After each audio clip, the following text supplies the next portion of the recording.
28. Eu vou ler devagarzinho aqui. Amém. E ao invés de ler todo o texto, eu vou fazendo as reflexões em cima dos versículos, tá? Tá. Tudo isso de fato aconteceu com o rei Nabucodonosor. Passados 12 meses, quando estava passeando no terraço do palácio real da cidade de Babilônia.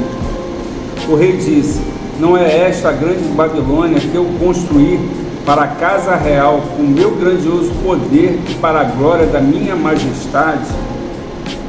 E aqui nós temos uma história no qual Deus concedeu a Nabucodonosor autoridade sobre toda a terra. Então Nabucodonosor era o rei da Babilônia, mas a Babilônia era a nação que dominava toda a terra. E ele viu um determinado momento, no início desse capítulo 4, Deus alertando para ele que aquela soberba, a vaidade, não estava agradando a Deus. E chega um determinado momento que ele tem um sonho de uma árvore gigantesca. E essa árvore depois acaba sendo cortada, fica só o topo. E aí ele tenta chamar todos os sábios, adivinhos, feiticeiros, enfim, tudo que tinha de conhecimento no palácio. Nenhum deles foi capaz de interpretar. Por fim ele chama Daniel. E aí Daniel fica meio sem graça para falar para ele o sentido real. E o que era o sentido real? Que ele, pela soberba dele, Deus ia abater. E Daniel, ele fala o seguinte, ele fala: poxa, queria que isso fosse para os teus inimigos, mas não para ti. Mas, rei, tente mudar, tente não continuar pecando para que Deus não venha realizar essa situação. E agora a gente está aqui dentro desse palácio, ele está junto, né? Ele está passeando no terraço do palácio real, e olha o que ele fala: não é essa grande Babilônia que eu construí para a casa real com o meu grandioso poder e para a glória da minha majestade. Então Nabucodonosor, ele busca glória para si mesmo, né?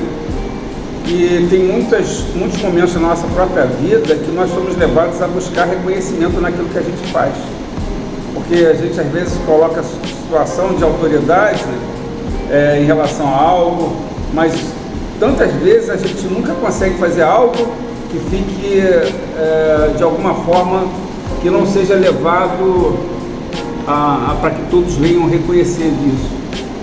E algo que Deus se agrada muito é a questão da humildade.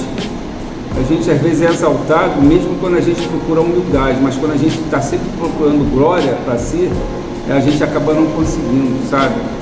E precisamos evitar a vaidade com aquilo que nos destacamos, reconhecendo que as suas habilidades, elas vêm de Deus. É algo que a gente já apresentou aqui também, que as habilidades que a Ana possui, ela possui, mas essas habilidades não é algo presente apenas exclusivo para ela, porque Deus é que concedeu a cada um de nós habilidades que são diferentes para que a gente consiga viver harmonia.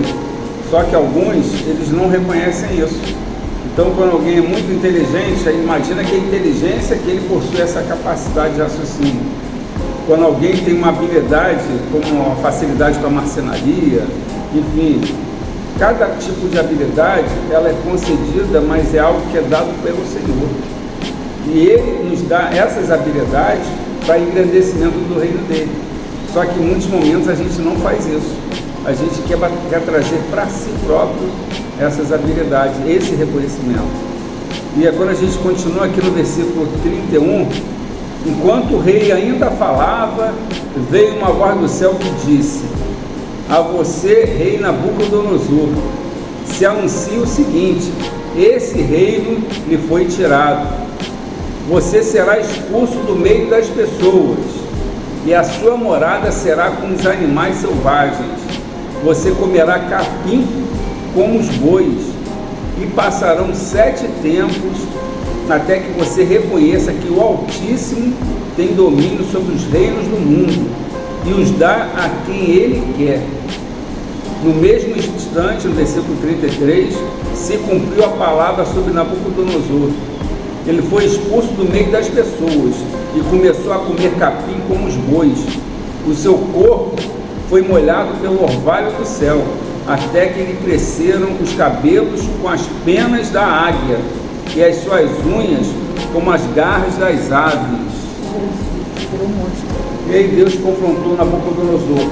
É impressionante que Deus, ele sempre alerta algo que não está agradando, e a gente percebe isso. Tá? Por mais que a gente tente fazer vista grossa, mas nós já sabemos, eu estou fazendo isso aqui, mas eu vou levando, eu vou, empurrando. E aqui Deus acabou confrontando Nabucodonosor, lembrando que ele era o Deus soberano, né? Então, diante das adversidades que nós passamos, precisamos confiar que Deus está no controle e Ele quer nos ensinar lições a partir de tudo aquilo que nós vivenciamos. Independente daquilo que você esteja agora passando, esteja realizando, mas Deus continua no controle de todas as situações, né? E aí no versículo 34, mas ao fim daqueles dias, eu, Nabucodonosor, levantei os olhos ao céu e recuperei o entendimento. Então eu bendisse o Altíssimo e louvei e glorifiquei aquele que vive para sempre.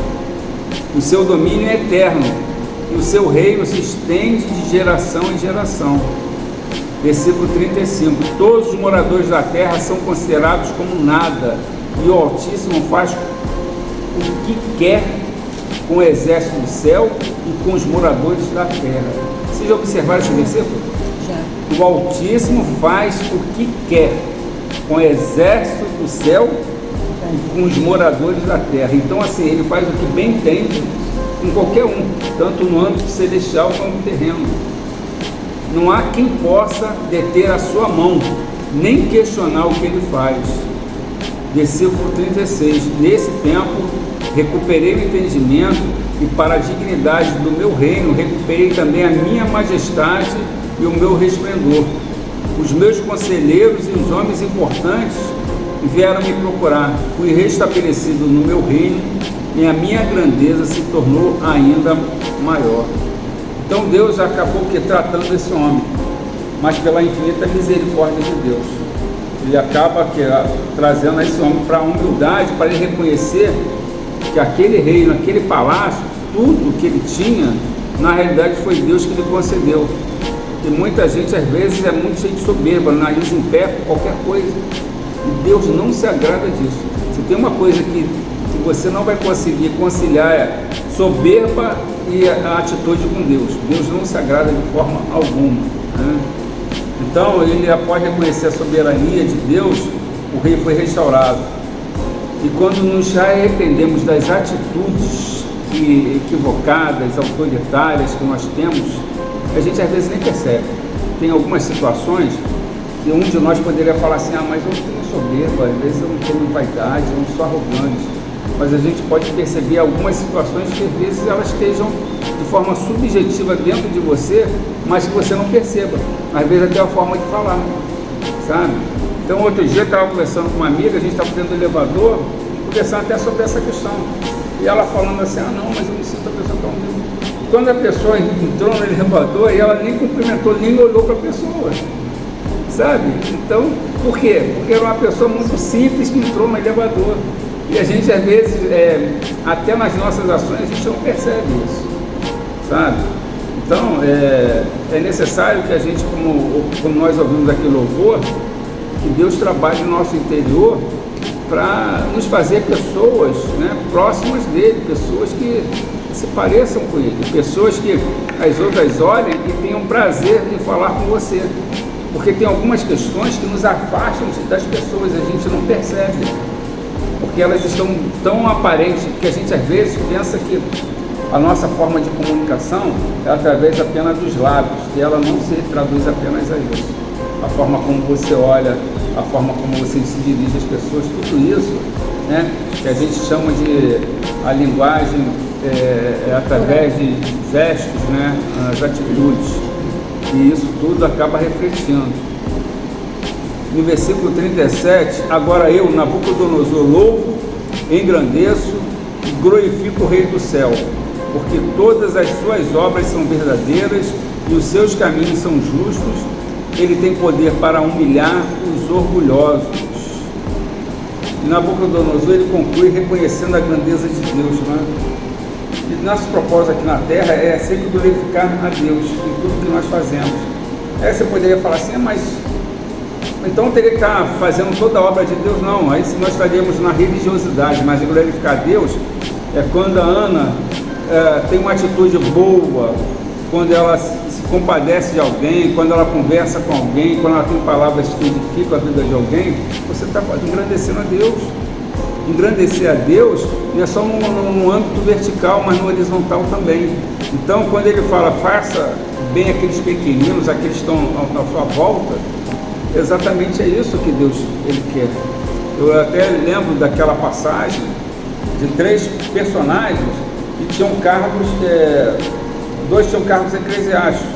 Um vinha um sacerdote, quando aquele homem caiu a partir de ter sido roubado e foi ferido pelos ladrões, e em determinado momento ele está caído, passa o sacerdote e passa lá, depois vem o levita, passa lá, e aí depois vem o samaritano, que todos aqueles imaginavam como uma raça, né, inferior, é que realmente se compadeceu dele.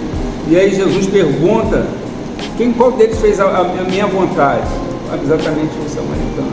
Então assim, a gente às vezes nós estabelecemos de forma subjetiva que fazer a obra para Deus é somente orar, jejuar, ministrar perante o Senhor, mas a obra para Deus é tudo aquilo que nós agimos em prol do bem, do fazer as coisas para Deus, sabe? Porque a prática da maldade é ruim, e a gente às vezes tem pessoas que às vezes se confundiram. Às vezes ela vai para a igreja e aí ela chora, ela se derrama, só falta ficar deitada lá no chão. Mas sai dali, a primeira situação que tem, ela responde mal a pessoa, agride. Nossa, tem pessoas que viram uma fera atrás do volante. E aí você não consegue associar isso com fazer a obra de Deus, sabe? Então, é importante a gente pensar dessa forma, né? No capítulo 5, nós temos uma situação, antes de eu ler o versículo 22, 5 da onde? capítulo 5 de Daniel, a gente está pegando o mesmo livro, tá? Mesmo livro. Capítulo 5, versículo 22, é assim, Zília, nós pegamos algumas passagens principais de um livro por semana, e a gente apresenta assim. E o Senhor, rei Belsazar, que é filho de Nabucodonosor, não humilhou o seu coração, mesmo sabendo de tudo isso.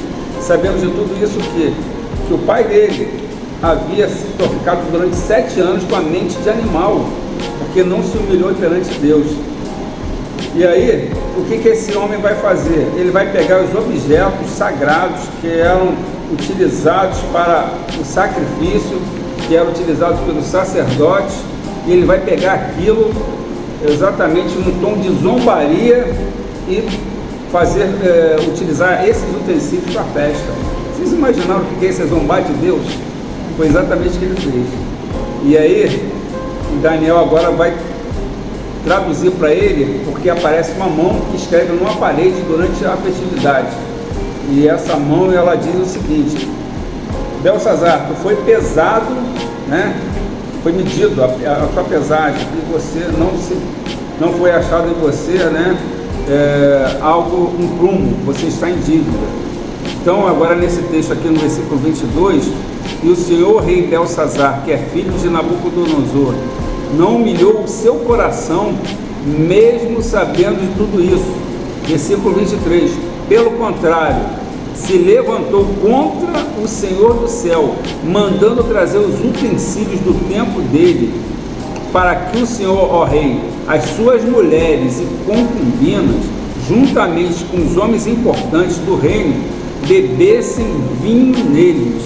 Além disso, o Senhor deu louvores aos deuses de prata, de ouro, de bronze, de ferro, de madeira e de pedra, que não veem, não ouvem e não sabem nada.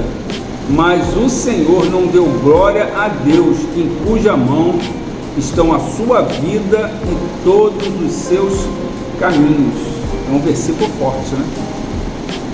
E eu coloquei o título aqui nessa ministração do peso da responsabilidade e a pesagem da vida humana. Então Daniel aqui ele confronta Belsazar destacando sua falta de humildade e reverência a Deus.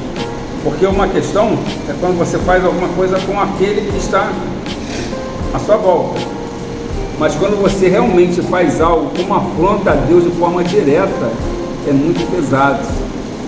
E nossa responsabilidade perante Deus, ela nunca deve ser negligenciada, sabe? Porque se todos nós aqui somos cristãos, nós temos um dono. Por isso que quando a palavra de Deus nos fala, quando alguém que se opõe a nós, ou que faz algum tipo de macumba, ou que tenta te difamar, ou que está comprando uma briga com Deus, cabe a você simplesmente não revidar. Você apenas entrega na mão de Deus para que Deus venha agir. Da mesma forma, tudo aquilo que pertence a Deus, se você age de forma a alguém negligenciar, zombar, você está comprando um problema seríssimo. Esse homem acaba perdendo a vida nessa noite mesmo. Tamanha foi a severidade de Deus.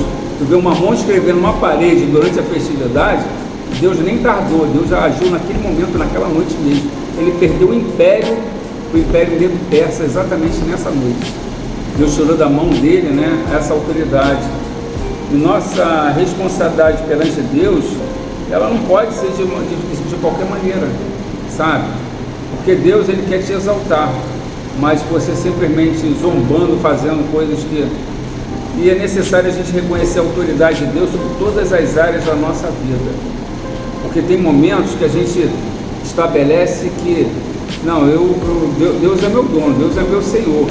Mas aí tem a área emocional que você quer agir por conta própria, ou alguma coisa que você queira agir por conta própria. Só que você tem um Deus, e cabe a você deixar para que Ele venha te instruir no melhor caminho que Ele tem para a tua vida. O grande detalhe, o grande desafio é a gente esperar que isso venha se concretizar, porque alguns, pela ansiedade, acabam se precipitando. Os vencedores em Deus são aqueles que esperam um tempo determinado na presença com Ele, até que venha aquilo acontecer de forma plena. Mas muitos se perdem no meio do caminho. Quantos que por, às vezes, uma questão emocional, né, pode ser uma carência, se perdem com a primeira situação que aparece na tua vida. Você sabe que aquilo não tem futuro, mas a carência emocional te leva... Não, mas... e aí, aquilo tudo vem a não te trazer uma vitória, né? E no versículo 24, e por isso que ele enviou aquela mão que escreveu na parede, e o que está escrito é isso: Mene, Mene, Tekel e Parsim. Esta é a interpretação daquilo. Mene, Deus contou os dias do seu reinado, ó rei, e pôs um fim nele. Tekel, você foi pesado na balança e achado em falta. Pérez, o seu reino foi dividido e entregue aos medos e aos persas. E essa escrita na parede, ela anuncia o fim do reinado dele, né? E com ele, nossas ações têm consequências. E é essencial avaliar nossa autoridade de influência. Enfim, se lembra daquelas leis da física? Ação e reação. O reino de Deus é da mesma forma. Tudo que a gente pratica que agrada a Deus, você terá reações boas. Se você fizer algo que seja ruim, e aí não depende de ninguém apontar, é entre cada um e Deus. Não tem jeito. Por isso que quando surgem algumas situações, eu sempre comento, né? Poxa, vai fazendo sempre aquilo que agrada.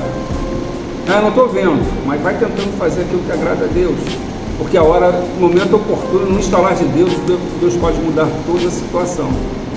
É como se fosse uma poupança, que você não está vendo o resultado agora, parece que está tudo lá estagnado naquele valor. Mas de repente de Deus, pum, aquilo tem a mudança tremenda.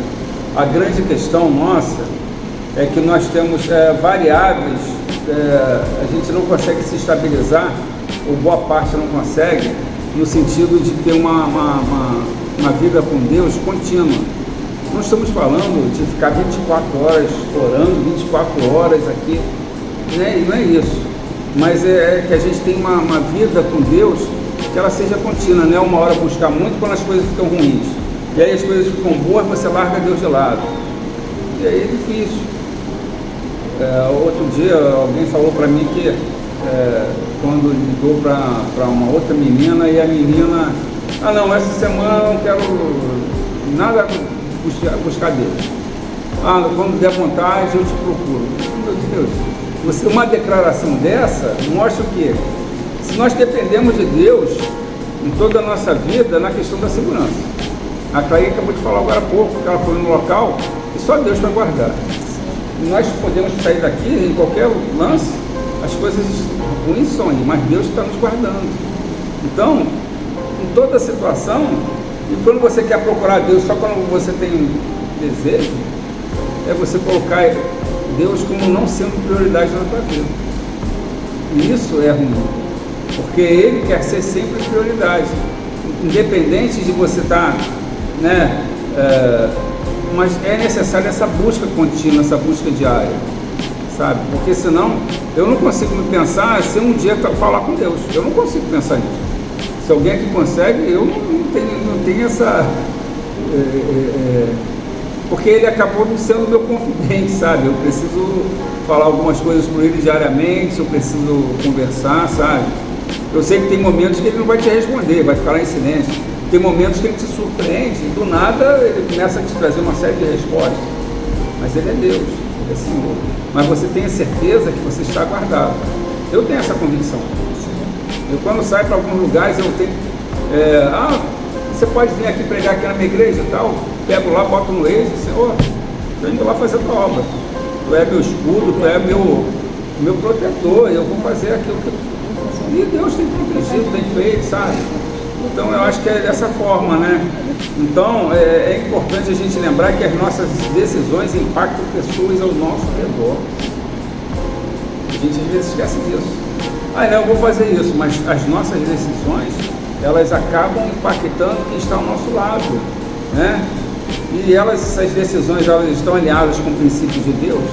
Então são perguntas que a gente não pode esquecer de refletir, porque elas é que detêm, elas que vão traçando a tua caminhada, porque a tua caminhada, ela é composta de pequenas decisões diárias. Talvez a gente nunca tinha pensado nisso, mas ela é através disso. A gente vai tomando decisões. Imagina que você passe um mês sem buscar Deus, pedir orientação a Deus em relação a uma série de coisas. E aí você vai tomando decisões diversas.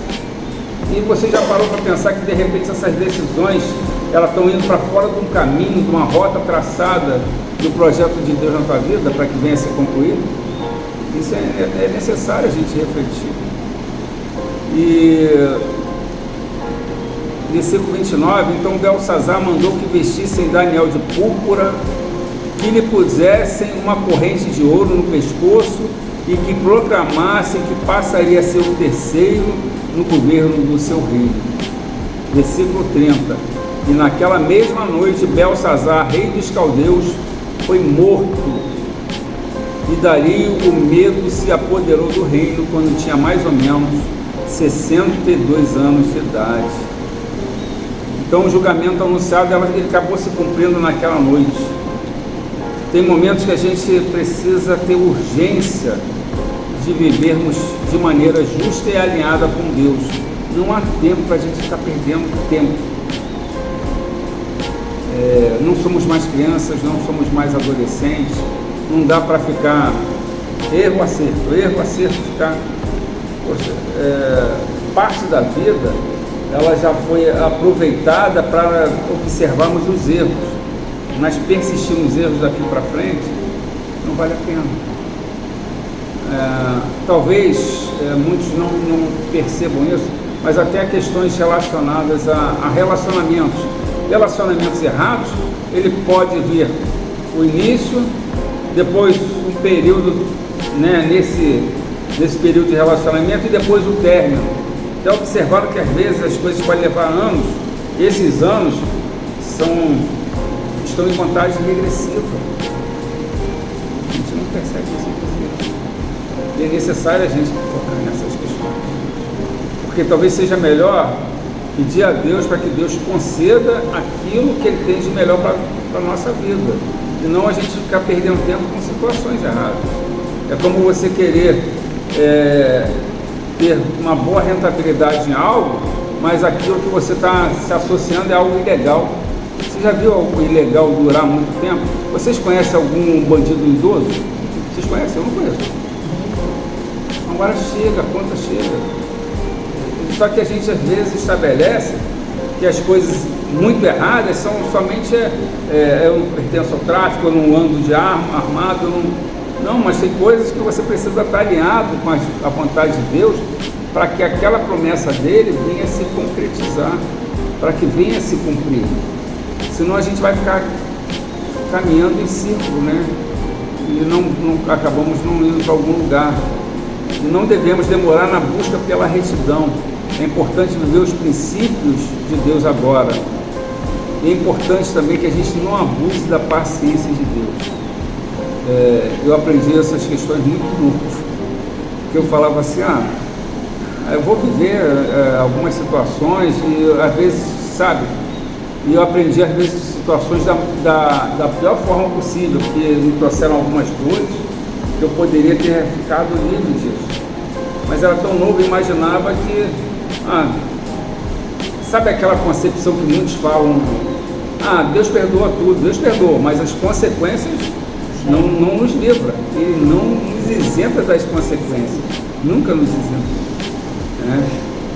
A paciência de Deus, ela é enorme, né? Mas uma hora Deus diz basta e a casa cai, né? E será que nós estamos ultrapassando o limite da paciência de Deus? Será? E essa autorreflexão, só cada um de nós é que pode perceber. Porque tem coisas que a gente vai persistindo no erro, na tentativa do erro, mas a gente quer o resultado de Deus. Assim, parece que é uma questão mágica ou uma matemática que não vai se encaixar, né? Você não faz o que Deus quer, mas você quer o resultado dele.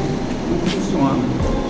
Então, sabemos que aquilo não agrada a Deus e por isso, e por ainda não ter tido consequências, vamos fazendo até que o resultado chegue. O resultado chega a um determinado momento, né? Então, a profunda desconexão espiritual, ela pode acarretar em tomadas de decisões erradas que nos leva para caminhos tortuosos. Então, não parece algo que combine. Deus é meu Senhor, Ele tem a direção da minha vida, mas eu tomo as minhas decisões fora da orientação dele. E aí depois eu peço ao Senhor, venha corrigir essa encrenca que eu me meti. Então são casos que a gente às vezes percebe. Não, e são casos que a gente percebe, sabe? Porque eu já tive confidências de alunas, enfim, de várias épocas. Não, mas nós estamos casados, mas tem hora que ele fica muito bravo. Às vezes eu tenho até medo dele. Aí eu falei, Ana, sinceramente, se você estivesse conversando comigo, você falasse assim, eu estou namorando um cara. Mas ele teve uma atitude tão agressiva que eu fiquei com medo dele. Eu ia te falar exatamente assim, então, avalie isso, porque isso, se você está num namoro, você tem uma convivência de 2, 3, 4, 5 anos, o que isso pode acarretar? Mas a gente sabe que a gente pega a religiosidade. Você lembra que você falou para mim no início, a profecia? Tem questões que a gente estabelece, que Deus fala conosco apenas de um formato, mas Deus tem multiformas de nos falar. A palavra dele é riquíssima. A palavra de Deus, não estou falando eu. A palavra dele, a própria leitura da palavra dele é rica, é poderosa. Então, ele pode simplesmente nos orientar através disso. Mas a gente quer irmãozinho venha daqui, ou irmãzinha venha dali, ou que o pastor venha falar para mim, olha, assim te diz o Senhor, olha, esse relacionamento não é de Deus. Mas isso não é um sinal? Isso é um sinal. Entende? Mas a gente está muito preso à religiosidade. A gente estabelece que Deus vai falar através de outro ser humano, mas Deus vai dando indícios mostrando que aquilo é da vontade dele ou não é. Por isso nós precisamos ter sensibilidade espiritual. E o que é essa sensibilidade espiritual? Poxa, eu estou olhando isso aqui. Poxa, está vindo a minha mente toda hora sobre essa questão. O que está acontecendo? Sabe? Mas, e a gente vai pensando assim, não, eu vou esperar para que alguém venha falar alguma coisa para mim. Mas os indícios, os sinais, eles têm sido servidos de alerta diariamente, em todo momento. E a gente vai deixando, vai tomando. A gente às vezes relapsa. A pessoa se engana. Na verdade é essa, né? A pessoa enxerga, mas ela por fraqueza, às vezes espiritual, às vezes não sempre, né? Que a nossa fraqueza espiritual faz com que assim, o coração vazio, até o amargo lhe parece doce. Então quando você tem o coração preenchido por Deus, a sabedoria de Deus, com a visão de Deus, você vai perceber as coisas, você vai saber se livrar daquilo ali. E às vezes, por fraqueza da pessoa, ela não consegue se livrar. Ela quer escutar de outra pessoa que você falou. Ela não quer dizer que ela percebeu e ela vai tomar a decisão. Ela quer que alguém chegue para ela poder tomar a decisão. Será que a gente não tem sido assim? Porque a gente tem estabelecido algumas regras ou simplesmente concepções de que Deus não fala conosco. Deus fala com cada um de nós. Cada um que aceitou Cristo como Senhor tem o Espírito Santo habitando. Quando você ora, você tem que ficar numa expectativa para que Deus venha te responder aquelas orações. E como é ficar na expectativa? É ficar sensível para observar que Ele pode te responder de diversas formas. Sabe? Às vezes até uma criança falando algo para você, ela é uma resposta, ela pode ser uma resposta. Só que a gente às vezes estabelece que Deus vai responder apenas daquela maneira, e nem sempre Ele age dessa forma, né? Então isso se chama o quê? Maturidade espiritual. É a gente não querer estabelecer Deus dentro de uma caixinha, para que dentro dessa caixinha Ele vai fazer assim, Ele vai fazer assado. E Ele que é o Senhor, Ele que é o dono. Mas isso é uma clara advertência para todos nós de que Deus, Ele não depende do ser humano para Ele falar, daquela pessoa para falar. Porque Ele pode ter a soberania, Ele tem a soberania para te falar de uma maneira como Ele quer. A gente é que está faltando o quê? Como a Ana falou aqui, talvez a fraqueza não, talvez a questão de a gente se achar menor a ponto de que Deus vai falar exatamente comigo através de... Não, mas Ele fala. Porque tu vê simples conversas que eu tenho feito com Ele dentro de casa, tem se materializado em lugares que eu vou pregar, que eu tenho que falar. Mas se eu não fosse, mas Ele está ouvindo. E a gente tem que ter consciência que tudo aquilo que a gente fala para Ele, Ele está ouvindo. Elas não passam desapercebidas as nossas orações. Não ia falar alguma coisa? Se nós tivermos a humildade de falar sobre isso, de perceber em cada detalhe que Deus nos coloca, eu já tive uma experiência com uma pessoa que veio entender lá no sinal e ele falou que Deus está pedindo para ele. Então, se você exercitar a humildade e aceitar que Deus